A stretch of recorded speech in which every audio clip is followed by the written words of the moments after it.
Jason Carter had always believed in doing the right thing, even when it was hard, even when no one was watching. But that morning, he seriously considered not stopping. The sky was painted in soft grays, a reflection of the scattered clouds. Above the narrow stretch of highway leading out of Pinebrook, Jason's beat-up Honda Civic rattled slightly as he pushed it past 60, glancing at the dashboard clock. 7:41 a.m. Already behind. He exhaled through his nose, tight-lipped and tense, one hand gripping the wheel, the other resting over Lily's Hello Kitty backpack in the passenger seat. His daughter, Lily, had dropped it during their mad dash out. Of the house cereal still on the table, her shoes mismatched, her hair only half brushed. Mornings were always a whirlwind. He was father, mother, cook, stylist, and chauffeur, all wrapped into one. There was no partner to pass the baton to, no backup when life threw curveballs. And this morning had been full of them. He still hadn't replaced the microwave that broke last week. Lily had cried when he told her she'd have to eat cold oatmeal. Daddy, it's gross, she'd said. Frowning. Jason kissed the top of her head and said, I know, baby. We'll figure it out. He always did. Somehow. Now, with Lily finally. Dropped off at school late, but there Jason was pushing to make it to his shift at Callahan's Auto. He worked part-time fixing up cars, part-time cleaning offices at night. It was barely enough. He could already hear Mike, his boss, grumbling when he walked in. Then, just a quarter mile ahead, he saw the car. A white Toyota Corolla was pulled onto the shoulder, flashers blinking, steam lifting gently from the hood. A woman paced beside it, phone in hand, her other hand on her head as if trying to hold herself together. Jason's hands tightened on the wheel. He glanced at the time again. 7:44. If he stopped, he'd be late for sure. If he didn't, he'd carry the guilt all day. Just keep going. Someone else will stop. But no one was. Cars zipped past the woman like she was invisible. Jason's foot moved from the gas to the brake almost involuntarily. He pulled onto the shoulder, popped the hazard lights, and put the car in park. The woman turned, surprised and wary, as he stepped out. Jason offered a small, non-threatening smile. He knew how things could look. Single guy, pulling over on a lonely road. Flat? He asked, nodding at her back tire. She nodded slowly. Yeah, and I don't have a spare. I think I hit something back there. My phone died, and no one's stopping. Jason walked around the car to inspect the damage. The rear tire was shredded, almost down to the rim. He crouched and shook his head. You're not going anywhere on that. She sighed, her shoulders slumping. Figures. Today of all days. Jason stood and looked back at his car. Look, I've got a spare. It might fit. If not, I can call a tow guy. I know he's fair. The woman blinked at him. You'd do that?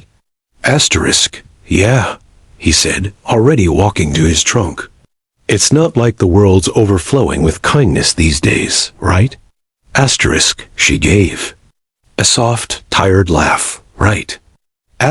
Jason grabbed his jack, lug wrench, and the spare, then got to work. She introduced herself as Rachel, a graphic designer from out of town. She'd been driving to her hometown 3 hours away.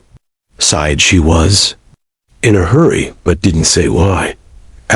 Jason didn't press. He could tell she was on edge. Her fingers trembled as she tried to help. You don't have to do anything, he told her gently. Just take a breath. She nodded and stepped back. You're a mechanic or something? Yeah, part-time. Fix cars in the day, clean offices at night. I like staying busy. She smiled faintly. You sound like my dad. Asterisk Jason paused, then resumed tightening a lug nut. He sounds like a good guy. He was, she said softly. After 30 minutes of crouching and sweating, Jason had the new tire on and tested. The fit wasn't perfect, but it would hold long enough to get her to a shop. He stood, wiping his hands on his jeans. Asterisk. There, you're good to go. Asterisk Rachel looked at the tire, then at him. I don't know how to thank you. Seriously, let me pay you something. Asterisk Jason shook his head. Don't worry about it. Just pass it on to someone else when you get the chance. Asterisk, but you missed work for this. Asterisk, yeah, well, they'll leave. I've missed worse. Asterisk Rachel looked at him like she was seeing something deeper than just a kind man on a roadside. You have a daughter, don't you? She asked suddenly. Asterisk Jason blinked. Yeah, Lily, 7, smart as a whip, full of attitude. Asterisk Rachel smiled again. I can tell. You've got the tired but proud dad look. Asterisk Jason chuckled. Yeah, that's accurate. Asterisk, they waited together until the tow truck he'd called arrived. Jason gave the driver a quick rundown, shook Rachel's hand, and turned to leave. Asterisk, as he walked back to his car, Rachel called out, Hey, what's your name? Asterisk Jason. Asterisk, thank you, Jason. He offered a wave and got into his Civic. By the time he reached Callahan's, it was nearly 9. Mike was already mid-rant before Jason stepped inside. Asterisk, you think this place runs itself? We open at 8. Carter. Asterisk, I had a situation. Helped someone with a flat. Asterisk Mike rolled his eyes. What are you? A roadside hero now? Asterisk Jason didn't answer. He grabbed his gloves and got to work. Asterisk later that day, during his lunch break, he sat on the curb behind the garage, drinking coffee from a paper cup and flipping through photos on his phone. Lily in her school uniform. Lily making a mess with paint. Lily pretending to be a car doctor in his garage. Asterisk, he didn't tell anyone about the flat tire or Rachel.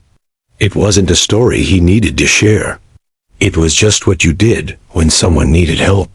That's how he wanted Lily to grow up, to believe in helping others, even when no one's watching, even when it costs you something. He had no idea that a small act on a quiet road that morning would circle back in a way that would change everything. It was a quiet Saturday morning when Jason found the letter. Asterisk, he just finished making pancakes burnt on one side, but Lily still called them her favorite, with that big, toothy grin of hers. She danced around the kitchen in socks, singing something off-key from a cartoon show while he rinsed the dishes. There were bills stacked near the coffee maker, unopened. He was planning to sort through them later, maybe after Lily's soccer practice, assuming the car didn't die again. Before they got there, Asterisk, they were heading out the door when he noticed it. A cream-colored envelope, thick and expensive-looking, was tucked under the welcome mat. No name, no return address. Just Jason Carter, handwritten in delicate script. Asterisk, his first thought was that it might be something from the landlord. Another rent increase, maybe.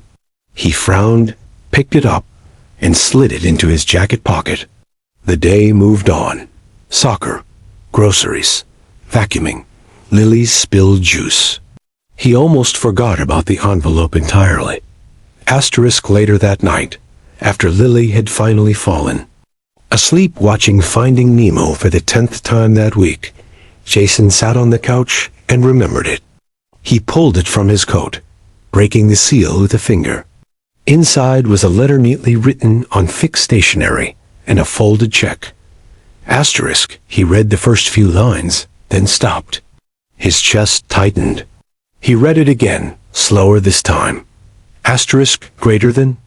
Dear stranger, asterisk, you probably don't remember me by now. I'm the woman you helped on the side of the highway a few weeks ago.